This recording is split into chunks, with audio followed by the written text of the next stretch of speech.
Welcome, Susan. We'll start in just a couple of minutes, but would you mind introducing yourself and tell us who you are and where you're from? I'm Sim Casada. I'm principal of Standing Bear High School in Lincoln, Nebraska. Ah, my father went to school in Lincoln, Nebraska. Oh, he did. Great place. I was just in Lincoln, Nebraska. So we are the newest high school. We're the 8th high school in this district. So we just opened our doors in August of this past year. Well, congratulations. I was just in the airport on Sunday. There you go. There for a family wedding. Nice. Small world. We're just starting with a few introductions and then I'll get right to it. Is it Jonathan? Would you mind introducing yourself and tell us where you're from? Hi, Jonathan Hershey from Canton, New York, working for St. Lawrence Lewis Bossies. Thank you. Look familiar, Jonathan. And I'm afraid, Darren, it is. Thank you, Doug. I'm Darren Safe. I'm also in Canton with Jonathan and work at St. Lawrence Lewis Bossies. All right, thanks for joining us. Thank you. Jim? I'm Jim Renzelman, Sheboygan, Wisconsin. Yep, I've been to Sheboygan too. It's nice people and great food. Wait for a couple of others and then we'll start. Welcome, Gail. We're just introducing ourselves. You're muted. Oops. Gail Heinemeyer from Ridley Park, Pennsylvania. Thanks for joining us. Well, here's what I'd like to try to get done in the next 45 minutes. The topic is fearless schools, the latest information on psychological safety in schools. I thought, however, I would just start with a couple of research updates that might be useful to you, and then we'll dig right into psychological safety and the research behind it, some of which is still literally coming out in 2023. The research that I thought might be most top of mind for a lot of you as educational leaders is on artificial intelligence. And you probably saw the survey that 53% of administrators thought that they could use it, which leaves me, if my math is correct, 47% who are not too sure about it. And in fact, what I've seen is a growing number of college professors who think that they can ban it or automatically flunk students who are caught using it. So I just want to say a couple of things. I'm old enough to remember when people thought that calculators would destroy math instruction, and somehow or another, the republic survived when students are still using math. That when they thought spell check would destroy ELA instruction, and again, we survived. So my counsel to you is, rather than having people want to ban in a Luddite way technology, let's figure out how to use it, because our students are going to be putting on their resumes next year, I know how to use AI, I know how to use ChatGPT. So the idea that we can stop them from using it is, I think, unwise. What we can do is to channel it in a thoughtful way. So I just want to offer 3 specific suggestions, and then we'll get to the program of the day. Suggestion number 1 is to require oral defenses. Every state represented on this webinar has a requirement for claim, evidence, and reasoning. It starts as early as 3rd grade. I've been at some of your schools where 3rd graders are writing wonderful essays with the claim, evidence, and reasoning. In fact, in one of yours, this little girl said, she had footnotes on her paper. And I said, I am so impressed that you are using citations and footnotes. And she looked at me and said, we don't do plagiarism at this school. So this can start early. It continues all the way through middle and high school. So how do you make sure ChatGPT did not use it? What you do is you randomly select 3 kids. You can't do it with 30, but randomly select 3 students to provide an oral defense, explain the claim, the evidence and citations, and the reasoning. If they can't do that, you don't flunk them, you don't expel them. You say, if you can't explain this, I need to make sure that you really did this work and not have somebody else do it. And I think that's a respectful and gentle way, but an authoritative way to deal with ChatGPT if you catch them not doing it. And if you do it truly randomly, not just hands in the air, but random selection for defending orally their claim, evidence, reasoning, that's step 1. Step 2, practice in class, not at home. The reason kids are using ChatGPT is that homework is some combination of oppressive and irrelevant. And of course they use it. It'll automatically get the math homework right. The problem is our teachers are spending up nights trying to grade papers that they don't even know who wrote. So I'm seeing more and more teachers, including, by the way, in high poverty systems, have the practice done in class. If you ask teachers, why do you assign homework? They'll always say, well, I assign homework because our students need practice. But if they're not doing the practice, that's kind of a false promise. So I'm seeing more and more teachers, including, by the way, in high school, math and science, get all the practice done in class. They are out of their seats. All four walls are covered with paper or whiteboards, and they get the practice done immediately, because good practice requires coaching and feedback, respect for feedback and application of that, and immediately getting better. It's what Harvard professor Teresa Amabile calls the progress principle. You want to have students leaving every class knowing, I'm a little bit better than when I walked in. That's what happens in music classes. That's what happens in great athletic practices. It ought to happen in the math classroom and the science classroom as well. So ID number 1, oral defense. ID number 2, practice in class rather than home. Here's my best idea. ID number 3, don't fear it, require it. Say, look, kids, you're not going to fool me. You can use ChatGPT. It's free. It's available to write your first draft. But every ELA teacher on this call knows King's maxim is true. To write is human, to edit divine. Real writing is all about editing and rewriting, not just about the first draft. So go ahead, let ChatGPT do it, and it'll do a terrible job. So I have both cognitive and emotional reasons for this third recommendation. The cognitive reason is that the art of writing is all about editing and revision. And I really want to encourage you to not have one shot and you're done assessments or essays or anything else in school, because that says teacher feedback doesn't matter. If they have ChatGPT do a first draft and then they show, here's how I improved it, here's how I edited it, that's the cognitive gain that we really get. But there's an emotional reason as well. And that is that kids can be easily intimidated by what's on the internet. If it's on the computer, it must be true. And I can tell you from personal experience, that's not true, because one of the first things I asked ChatGPT to do was to write my eulogy. Now, kind of hurt my feelings because it was not nearly as flattering as I thought it was going to be. But also it was full of mistakes in universities, mistakes in years and everything else.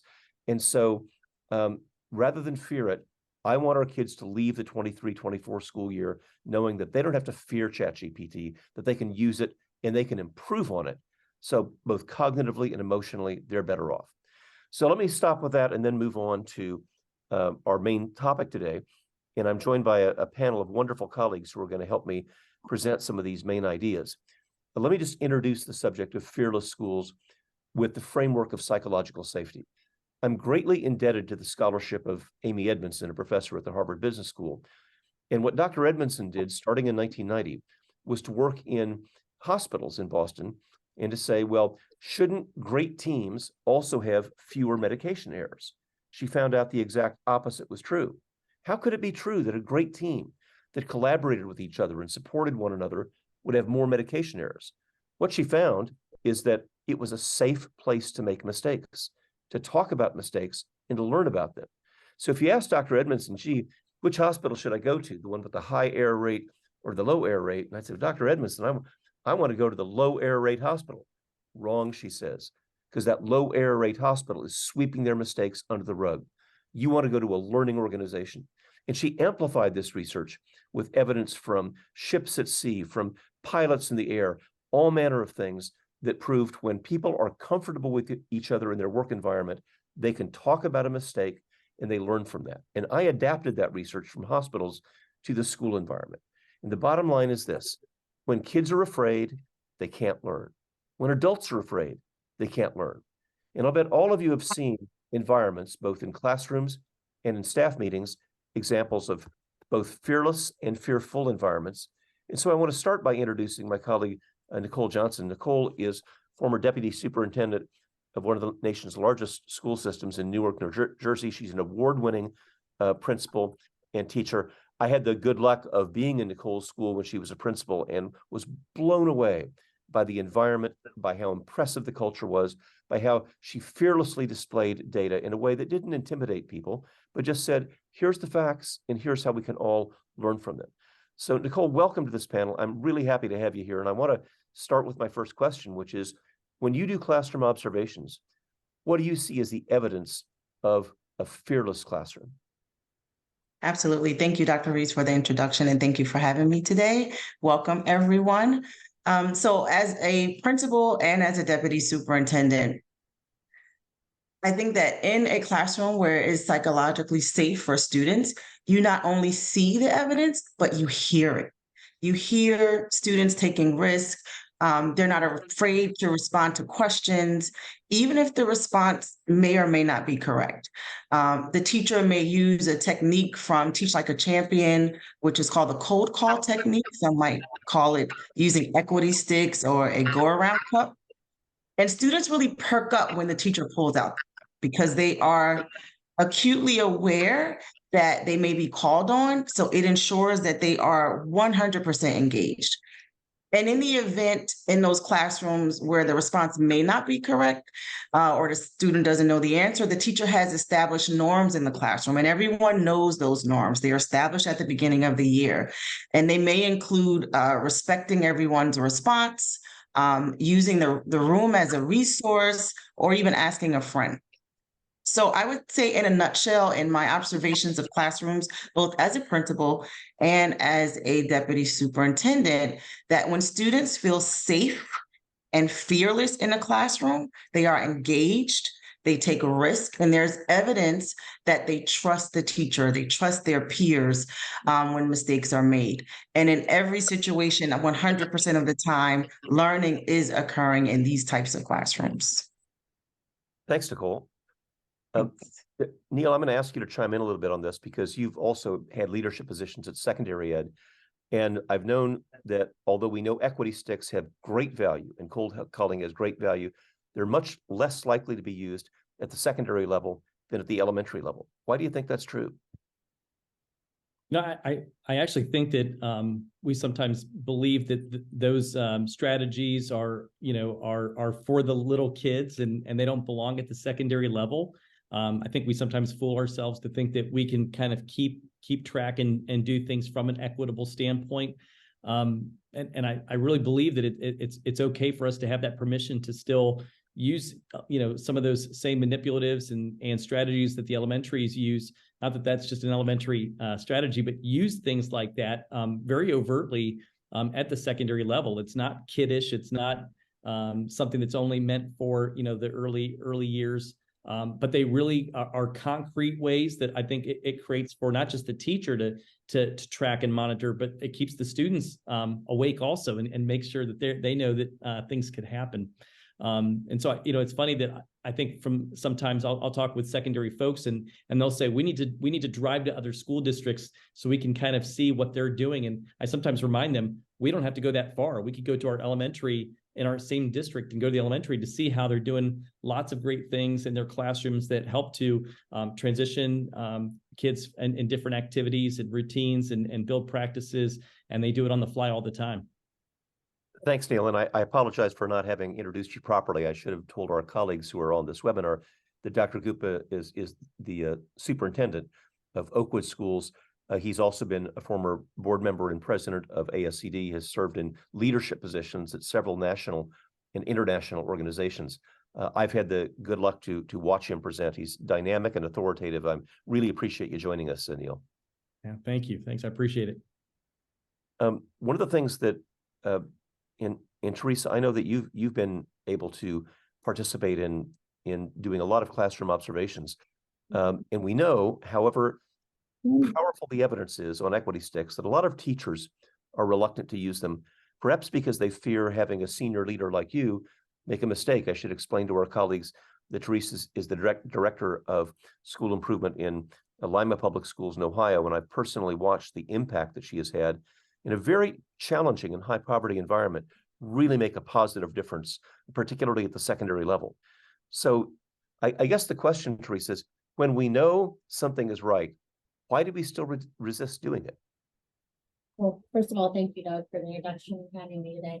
I think going back to change, I've read a lot about that, and change is losing something. It's fear of, being comfortable. If we ask teachers to do something new, such as use equity sticks at the secondary level, that may be out of their comfort zone, even though we think it's a simple practice.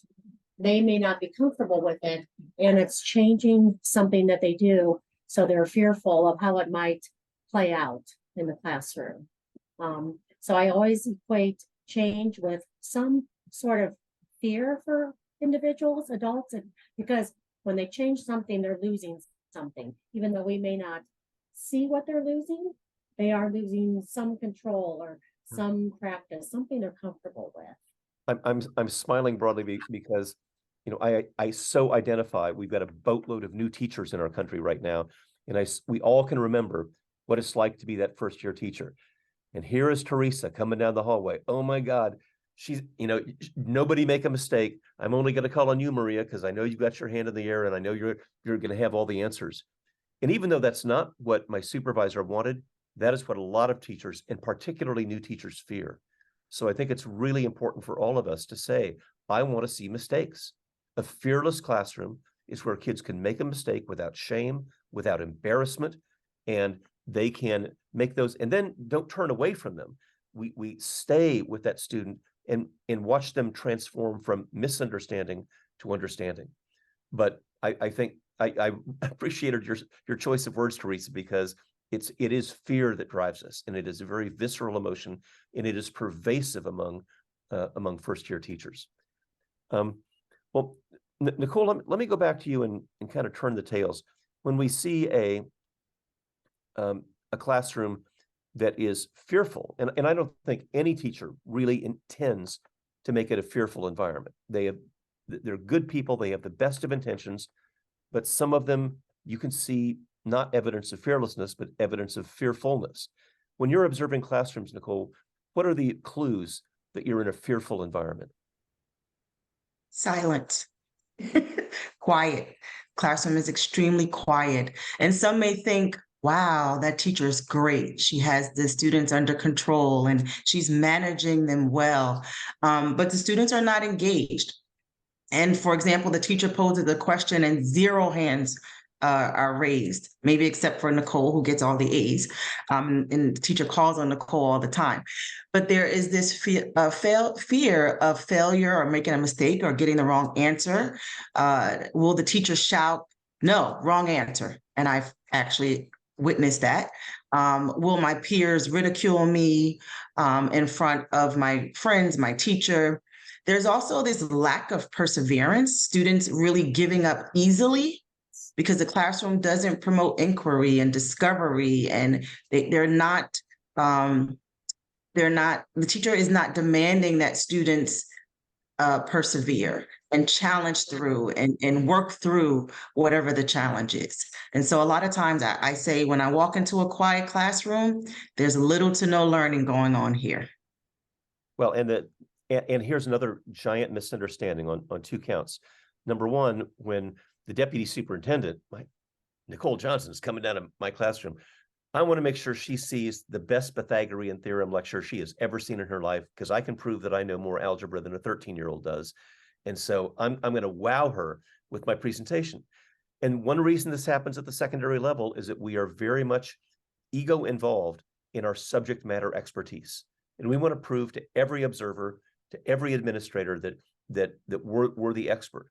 But as Nicole says, I'm not learning any more algebra at that stage of the game, and my students aren't either if they don't get to participate in the classroom. So you said one other thing, and before I go to that, I want to encourage all of our participants, if you have a question or a challenge or you want to push back on something, please use the chat room to do that, and be happy to recognize you and hear an alternative point of view.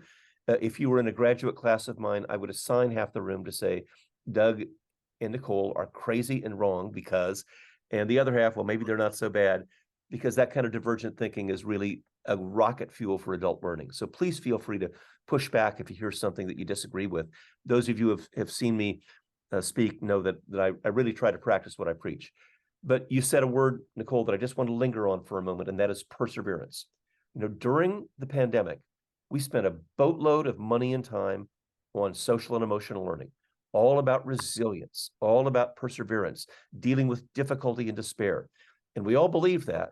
And now we're back in regular school, as regular as it's going to get in our lifetime. And I got to tell you, a lot of that social and emotional learning went straight out the window. So if we want to encourage perseverance, for example, one of the things we would never do is have a one-shot assignment. We'd never turn away from a student with the wrong answer. If we really want to encourage perseverance, we'd make sure that everybody has the opportunity to do that. And I'll just say one more thing from some field work that we did in this amazing California district, where the teachers actually measured the level of perseverance. They had multi-step math problems, and they measured, how can we help them move from, this is too complicated, I'll give up and get a 0, through, okay, I can get through step 1, but maybe not step 4. Step 2, maybe not step 3. And they were able to demonstrate from the beginning of the school year to the end of the school year with solid evidence how student perseverance got better and better and better. And before I turn the floor over to you, Neil, I just want to make one more comment. The environment in which we saw this, we call it the science fair for adults.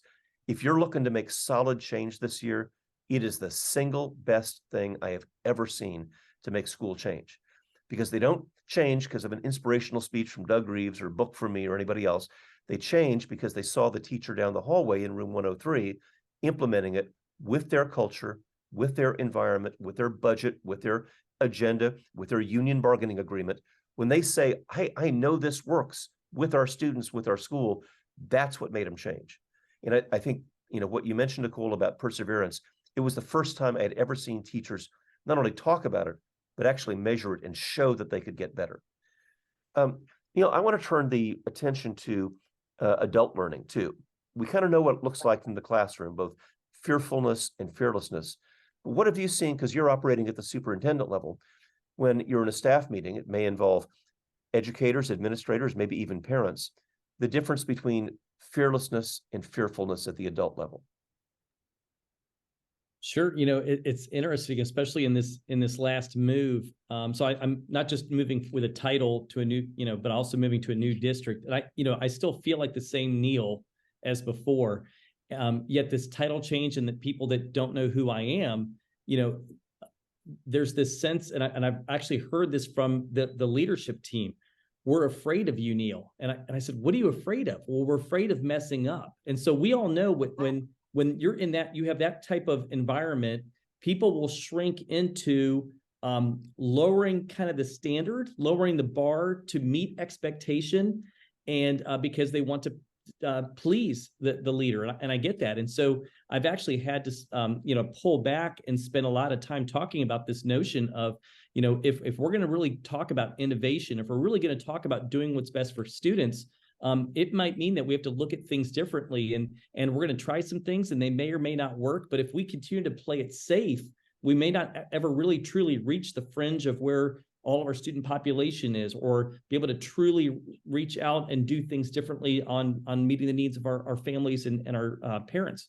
And so you realize that if there's this environmental cause situation that occurs, we're in trouble. It's funny because when I get done with a meeting, if I'm leading a meeting, people will stop me in the hallway, that weren't in the meeting, and they'll say, how was the meeting? And, I think that they expect a 1-second response answer. It should take 1 second to say it was a good meeting or a bad meeting. And I'm playing back in my head the whole meeting, and it's probably 30 seconds that I'm playing it back in my head. And they confused, they look at me and they say, what are you doing? Like it's a 1 second answer response. And I said, well, I'm listening, I'm looking back and reflecting on exactly to your point, Dr. Reeves. Was there people pushing back on me? Did people feel like that they had the freedom and the ability to do that? And I'm playing back saying, the meeting went too well. They agreed too much with me. And if that's the case, we're in trouble, because that means I didn't create the right environment and they're having the disagreement out in the parking lot. They're having the meeting after the meeting. And so I've got to bring that conversation into the room, and we have to kind of look back and reflect on how we're leading those conversations to take place. And so really, if I feel like the meeting went too easy, then we've got problems, and we've got to create that situation that kind of bends that over. So creating those opportunities for us to have articles and read through some articles or watch some videos and having some open dialogue is the best investment in time for us to be able to share. What do we believe? Why do we believe it's okay? Why do we believe that there's collegial dissonance is something that's important and necessary for us to have? Yeah, you said several things that I think are worthy of confirmation and maybe even a little expansion. I especially appreciated, Neil, what you said about I fear I'm going to get in trouble. It is as if you were quoting Amy Edmondson, the hospital researcher I was talking about earlier, when she interviewed nurses and doctors who had made medication mistakes but did not report them. And she could do this, of course, confidentially. The number one thing she heard is, well, if I admit that I made a mistake, I'll be in trouble. And, you know, doctors and nurses are not going to get fired except for the most egregious of causes, nor are tenured faculty members and administrators. But if they won't, if they fear that they're going to get in trouble, they will never learn from mistakes, nor will the entire system. One resource that might be of use to our participants here is called the Leadership Performance Matrix. It's a free open source download that I created based on a study of 37 states. And the very first dimension on the Leadership Performance Matrix is resilience. And you can't, that the lowest score is deny, deny, deny, never admit a mistake. And the next to the highest score is, you know, you admit it and you learn from it. But the highest score is you admit it publicly and you help the entire system learn from it. We have a colleague, Dr. Mike Wasta, retired superintendent, who used to send out what he called oopsgrams. Here's the 3 biggest bloopers that I made in the last month. And when Dr. Wasta, superintendent of schools, is willing to talk publicly about mistakes, makes it a lot easier for building administrators and classroom teachers to do the same thing. So thanks, Neil, for that encouragement. Can I just say one other thing that I think the research is on your side about? And that is, as leaders, and I think this applies at every level, building principals, directors, superintendents, always demand decision alternatives. Because in a very famous Harvard Business Review study, the worst decisions are when we walk into your office and say, we've all come together, boss, take it or leave it. Here's our best recommendation. And of course, it's not the best recommendation. There was blood on the floor when they were deliberating down the hall, but they want to have the illusion of consensus when they go into the boss's office. So this article said what you got to do is always demand at least 2 alternatives, especially on sensitive areas like technology, money, and people, because those are the places where if you mess up and you don't go in eyes wide open, then it can have significant consequences for the school system. And so always having at least 2 alternatives with advantages and disadvantages. There's no perfect decision. Stop the illusion that just because we all got together behind closed doors and then told the boss, this is our recommendation. You know, curriculum, you see the same thing. Assessment, there's always advantages and disadvantages. So thanks, Neil. I really appreciate bringing that out. Teresa, you've seen a lot of this, particular not only in your role as a district leader, but you've seen it in schools and even at state levels. Any advice that you would give to people in terms of better decision making? Well, so one thing that we have done through the pandemic, and then we have been focusing on blended learning. We have blended learning coaches, and that's been a focus for us the last few years. So what we've tried to do during our professional development meetings and our district leadership team meetings, or DLT, is instead of the whole group together, we have really taken that kind of station model. And so even within our DLT, we will do stations, and we will have grade bands together or a mixture of grades together, whatever we talk about, academics, behavior, attendance. And I think that has really helped everybody have a voice, and we get more discussion. People feel safer to talk about the things in those smaller groups. And then when we come back to a large group, I have them take notes or something, and somebody will share out, or I can go back and look at the notes and compile them and share them out. So I think just doing those smaller group discussions has really helped people feel, again, safer. They really like that. They enjoy that, rather than, because, if I ask a question at DLT, I get crickets, but if they're in small groups, they've had those discussions, and then they're more comfortable to come back and share out to the larger group.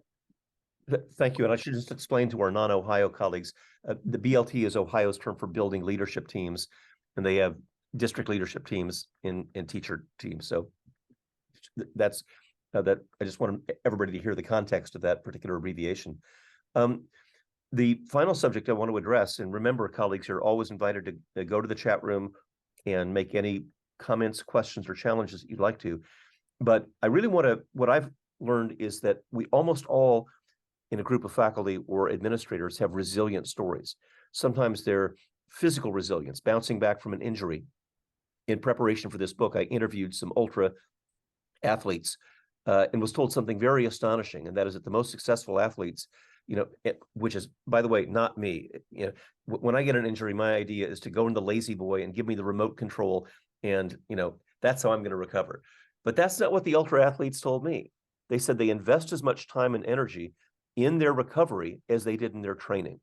And so I'm interested if you're willing to share examples of either physical resilience, emotional resilience, or organizational resilience, where you've seen an entire organization bounce back. Nicole, I know you saw that with your assistance from moving from state control to local control. But I'll ask each of our panelists to maybe share an example of resilience that you've had the opportunity to observe. Nicole, would you start, please?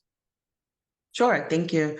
So I think I want to share not an example as a deputy superintendent, but an example as a school leader, because I served in that capacity just for a little bit longer. And during that time, my school was named a turnaround school, even after double-digit gains. And so there was a lot of work that we needed to do. But as a first-year principal walking into the school, I inherited a group of dynamic veteran teachers. They seemingly collaborated well together. They worked hard. And like, most teachers, all teachers, they wanted our school to be successful and they wanted their students to succeed. What I couldn't understand was why the achievement scores were so low, why they weren't higher for this particular group of teachers and students in the school. The math scores over the past 5 years prior to my leadership had hovered around 30% each year. So I spent the first month of school just visiting classrooms and simply taking notes. No evaluations, no written comments, just taking notes. And what I noticed was that students were passive learners. The classrooms were quiet. And it appeared, like I said earlier, that they were doing well. The teacher called on only the Nicoles in the classroom with her hand raised. And 80% of instructional time was spent in whole group. 80% of the time, if not more. And during that year, immediately following those observations, I believe in October we started, I decided that we needed to make some huge shifts. So we incorporated small group instruction. Our professional learning community meetings focused on strategies that teachers would use during those small groups. We didn't shy away from data, but instead we use it as a tool. And as a new administrator, with that group of teachers, I didn't feel like I needed to give a presentation on why we need to do this, why we should be doing this, or trying to get buy-in from them. I simply just allowed the impact of our work to speak for itself. Our benchmark scores immediately improved. The next year, our math scores, which I shared, hovered at around 25 to 30%, demonstrated an increase of 63%. And what we did during that year was really just roll up our sleeves as a team. We set goals. We established a structure for what our PLC meetings would look like, of course, using the tools from Dr. Reeves. Everyone on the team held themselves accountable to raising student achievement. And most importantly, we celebrated small wins all along the way. I started every single staff meeting, every single PLC with small wins. And I don't mean, hey, you're the first person to have your bulletin board up. But hey, I noticed Nicole increased, by 10 points from the last benchmark assessment. We celebrated all of those wins. And that's something that I brought into my role as deputy superintendent. So now I'm responsible for 60 principals instead of just the teachers in my school. And we started each meeting with principals that I led, celebrating small wins. How are you doing as a principal? How are your students doing? And I share that story because it was a tough first year, but my team and I, we bounced back from being named a turnaround school, and we were really, excited about the work that we were able to do. Nicole, you said something really important that I don't want to let pass without observation, and that is when you visited classrooms, you also created a fearless environment because it wasn't evaluative. You were just taking notes, nothing sent in triplicate to headquarters. You know, that's, and I would just add to that, what teachers really appreciate when there's observers there is, you know, immediate feedback, same day, face to face, not in an email. I think a lot of vendors are selling these electronic products rather, that are sending automatic texts and emails rather than the observer meeting face to face with the teacher. And as you said, you'll always find something to affirm and some things that can be done better. I'm worried, colleagues, that a lot of our teachers still find any kind of classroom observation very adversarial. And that's is no rap on anybody in this webinar. This goes back decades, where classroom observations, you know, many of you have been through learning walks and instructional rounds, and call them what you will. It was like Three Blind Men and the Elephant, where they'd have three suits in the back of the room making observations, but not sharing them with the teacher, or they get filtered through different levels. And it was very intimidating and unproductive. So I really appreciate, Nicole, what you said about doing classroom observations in a constructive and thoughtful way. Neil, what can you share about resilience, and either organizational, personal, or physical, rather, or emotional? Yeah, I'll go a different direction of just, you know, in my previous role in a large district, one of my responsibilities was overseeing expulsions. So this wasn't necessarily the resilience that was happening unto me. It was maybe me being the face of something that I was doing with a family and a student through, you know, a situation that was a violation to our code of conduct. You know, and I guess this idea that kind of like played out over the course of a number of years was at the beginning in my mind, I was so consumed with making sure I had the procedures right. I wanted to make sure that the procedures were by the book and those sorts of things would happen. I wanted to almost try to treat it like a recipe of, you know, step 1, step 2, step 3, step 4. And as long as I did the steps, I did everything I was supposed to correctly, you know, and it was almost a, you did this, you get this. And you know, that was maybe the first year, or I don't know how long it was, but you know, where I was really, I'll be honest with you, more concerned about me and the process than I really was about the student, to be honest with you. After a while, it's transformed in this idea about, you know, what do we do with our students, and how do we help, and really think about this idea of restorative practices, and what do we do with students? And when I use the words when they come back, and you know, when I use that phrase, in that expulsion room with our students, and our families there, that I would say, I don't know what's going to happen, but I want to talk about when you come back. And they weren't at a point where they were thinking that they were allowed to ever come back sometimes. We all know that in our state laws and rules that, you know, there's a timeline on certain things that take place, but they needed to hear that. And then so, you know, we started to really build at different times, sometimes in that room and sometimes immediately afterwards. What does that look like? And making sure that they feel that there's a place of acceptance, that they're not defined by that bad moment that they had, and that people on the staff truly still cared about them, and that we were interested in a concrete reentry plan and a place to repair the harm so that they wouldn't find themselves back in that place. We spent more time sometimes talking about that than the issue at hand. And we co-constructed it with the administration and the counselors or the parents and the teachers. And again, it had to be co-constructed with them. I felt that it was a vulnerable place for me. It was a place for me to, you know, kind of throw out the playbook of worrying about just getting it right. Still, I want to make sure I did that. But also, I think, take it to the next level of how do we care about our kids through that. And so through that, there were more unique relationships. We obviously, in those situations, you get to know more about home lives and family lives and situations about kids. But that only happens when you take that extra time and are able to do that. And so from a resilient standpoint, I had to be okay with, in a sense of being fearless, of saying, we're going to just do more than take care of an issue of what we're going to do from a procedural standpoint. Thanks, Neil. Teresa, how about you? Resilience that you've observed? Yeah, so my example is resilience organizationally at our high school. We had a new high school principal named a few years ago. And before that, we had, you know, numerous staff turnover. And when that individual was named, I think after his first year, we had one staff leave. So I think the staff, he was very resilient in supporting, being supportive, but pushing, pushing things that he knew needed to be done, but also giving that support. One huge change was redoing the master schedule. He worked with one of your colleagues, Ann Party, and redid the master schedule, which gave teachers team time during the day. That was one of the issues. Teachers never at the high school level had time to meet during the day, which really helped them build a community with each other, build those PLCs, look at data, that sort of thing. Since he's been the principal, the graduation rate has improved. Students have a lot more pathways, graduate the seals, all of that.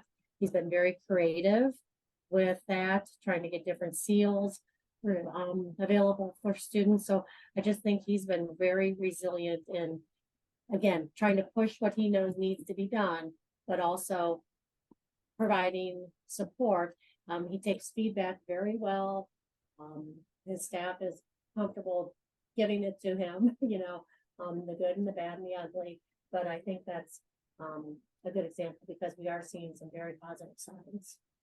I'm so happy that you mentioned that high school because I've had the good fortune to be there, and it's really interesting in a large comprehensive school like that. You'll always find islands of excellence that get overlooked. So I go to the CTE wing, and those kids were jamming. They were totally committed, whether it was healthcare or automobiles or anything else, completely engaged. Then in other places, almost zero engagement, just people sitting at their desks, oftentimes heads down, and then walk down the hallway to your music department and heard the same kids who were disengaged an hour earlier, totally engaged and totally focused, singing complex music in different languages. So we can always find, I think it goes back to where we started. The way change really happens isn't saying, buy this idea because it came from outside, but identifying the success stories you've already got. And the best way we've found to do that is the science fair. I know some of you represent collaboratives of different districts because in a small districts, successful teachers feel that they're kind of isolated and it's just an anecdote. But we've seen county offices and BOCES and other people like that put together these science fairs. And it really is just a shot in the arm for teachers who need to know that they're making an impact. I want to give you an opportunity for any final questions and challenges, but I would also just say my advocacy for the science fair approach at the end of every year is not just to share best practices. It's also, I think, the key to retention.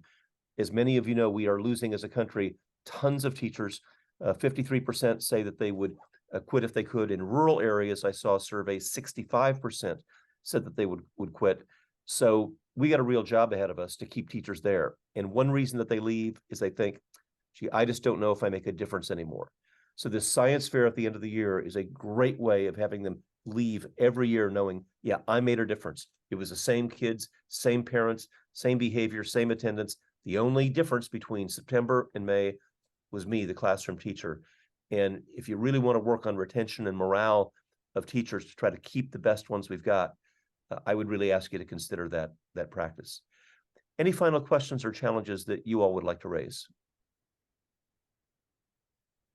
Doug, I just want to add, we did the science fair at North at our middle school, our 5-6 building, after you worked with them. And I will say that it brought a lot of the teachers together, but we might think one was on co-planning, like lesson plans. We did a survey on that. What are you using? One was on writing. We had one on math. So they did do the science fair there. And I will say it brought them together, working together, again, looking at the success. It was a very positive experience. I really enjoyed it. Thank you. And there's, if you know my research, that writing, especially nonfiction writing, is one of the most powerful things we can do. Writing helps math, writing helps science. That school that was just being described by Teresa, they did writing in every single subject at every grade, just once a month, but everybody did writing. And when you could see these displays at the end of the year from these wretched, illogical, unreadable 6th grade sentences, even if they were sentences, by the end of the year, the very same kids were writing 3 paragraphs. And it was just extraordinary to see the power of focus and concentration that those teachers brought to the skills of those kids. Well, I promised to keep us to 45 minutes. Let me just end with a couple of final notes. If there's any resources that you're interested in, whether it's the Leadership Performance Matrix, the Fearless Schools resources, or anything else, we always make them available to you. Please feel free to go to creativeleadership.net, and we'll make sure that you have access to my colleagues and to me, and all the resources that are available as free downloads, videos, tools, resources, articles, research at creativeleadership.net. Lisa is our executive director. Is there anything else that you want to add? The recording of this will be sent out within 24 hours. And the Leadership Performance Matrix I dropped in the chat, but we can attach that as well to the email follow-up. I just wanted to thank our panelists for carving this time out today and joining us as we collaborate with educators across the country. Right. Thanks, everybody. Have a great rest of the day and a great school year. All right. Thank you, everyone.